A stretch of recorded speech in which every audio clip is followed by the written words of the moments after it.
Okay, our new land school is actually a really neat classroom management tool. See? So to get to it, you're going to go to Clever through Portal. If you can't find Clever, you're going to click up here and search for Clever. I suggest pinning it to your favorites. Click Clever, sign into Clever. Okay. You're going to click into your portal and you're going to see land school somewhere. Scroll down. If you don't see it, it's going to be there. You can put your heart on it so it goes to the top. Click that. It's going to ask for your email the first time you sign into it, and it is your graniteschools.org. Do not click sign in with Google because it reads from Portal and Gradebook, and that's where it's going to pull your rosters. Okay. No longer do you have to jump through folders in the S drive. It's going to be here. As soon as you log in, you're going to see a bunch more tiles than mine because it's the same, it's pulling from the same database as the old portal, except it's much neater. You can choose any of these that you want to. They're all the same class roster. You'll just notice that they're all of the concepts in your gradebook. Click one. Here's what it looks like. All of your students load. Okay. In order to start seeing their screens, you just click Start Class. Okay, it's web-based. It's really, really cool. I'll go through each of the tools as fast as I can, and you'll just rewatch the video if you need to see it again. Okay, first over here on the right side is the chat. If I click right there, you can chat with your whole classroom, or you can choose individual students and chat with individual students back and forth. Okay, just click right there and chat. Okay, this over here, you can share your teacher screen, and it works really, really well. It's web-based.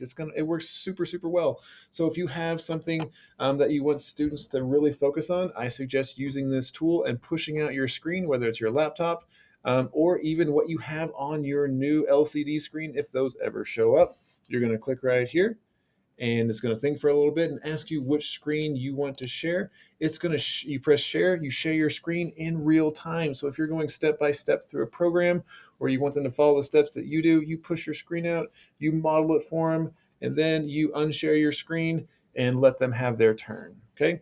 Next, you're going to take a screenshot of students. By doing that, whatever's on their screen, you can screenshot all students. It saves images of all their screens. Okay. Or you can select certain students and only take a screenshot of those students. There's a lot of possibilities for that. Okay, it could be how you save a great example of a student's work on down the spectrum of a student did something really naughty and you want to show mom and dad. Okay, this next one, it is how you limit their web access. If I click this, you can limit websites for all students. Or if you select students, I can't select students because none of them are signed in. You select the students and limit it for the selected. Okay, if I click limit, I can see I have 17 students that they cannot access internet. Okay, if I want them to get access again, I unclick it and unlimit. Now they can surf the web all over. Okay, I'm going to take a quick break from going right to left and I'm going to skip over to this gear right here. If I click this gear, this is how I customize a few things. Okay, I'm going to customize my web limiting. So if I click down here where it says web limiting, I have three options. I can click to restrict all websites. What that means, if I click done here, what that means is if I click here to limit websites, I limit all web access. They can't do anything. Okay. If I go to web limiting under the gear and do block only and click done, that's going to limit only the websites that I have decided to block. Let me show you how that works. Okay. Where it says block only, if I click edit, I can click right here to add websites. So whatever website that I enter there, I can enter as many as I want to, and I can turn them off and on just like that. So once I enter a website that I think I may or may not want to block, I can edit my blocked list just by doing that. So some days you may want to block YouTube, other days you might want to unblock it and then finish editing. Okay, select block only, done. So that means I'm going to limit the other websites, but now for today's purposes, they can go to YouTube to watch that video. Okay. Last thing for web limiting, this one, I highly suggest not messing with it. The allow only, when you go to edit to add these websites, these are websites that you want students to only be able to access. So if I click on that and click done and click this and limit websites, students can only see those websites, right? And one thing to know about the internet, every website usually has web pages within it when students click links within websites. So you would have to actually enter all the web pages you want students to access within a program or a website. It's kind of impossible to manage sometimes.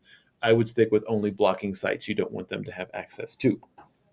Okay, back over here, this one is the blank student screen. So if I click this and blank all screens, it's going to blank their screen. What that means is you've taken over their screen. They can't do anything. It just has this message on there that you can actually customize to say and look however you want. Okay, going back to the gear is where you're going to customize that blank screen. Okay, so if I click blank screen, you can customize the background. Okay, you can add your own custom background if you want. You can also change what it says up here. And that is what their screens will look like. Okay, this is what their screens will look like anytime I click here. And you can do it for certain students. You can do it for all students. Okay, this is to push a website. Okay, you can select students right there, or you can push a website to all of them. What it does is it takes students directly to those websites. Okay, and then over here, if you want to change ascending or descending alphabetical order, this is the size of the icons that you're looking at. Okay, this is one of the most useful things you'll see here. It's new. If I click to change the view, my favorite new view is the list view. Okay, here's all of your students. You can change who is showing up over here. Okay, and then my very favorite thing, if you are a 5th through 3rd grade teacher, this is your new favorite tool. This will show whoever's screen you want to see right here just by clicking over there. And then right here where it says open tabs, this student's not active right now, but if they were, I would be able to see every tab they have open on their computer. Meaning, no more do you have the 5th graders with their headphones on with the YouTube music pinned so you can't see it on their screens. You can see it right here. And if it was live, there's actually the 3 dots over here. If I had those 3 dots right here, I could click and go through and close the tabs I don't want them to have open. So that troublesome student that always has extra tabs open, you can actually close them for them. Pretty neat, right? Okay, that is all I'm willing to show you right now. If you have any questions, reach out and let me know, and I'd love to demo this with your class.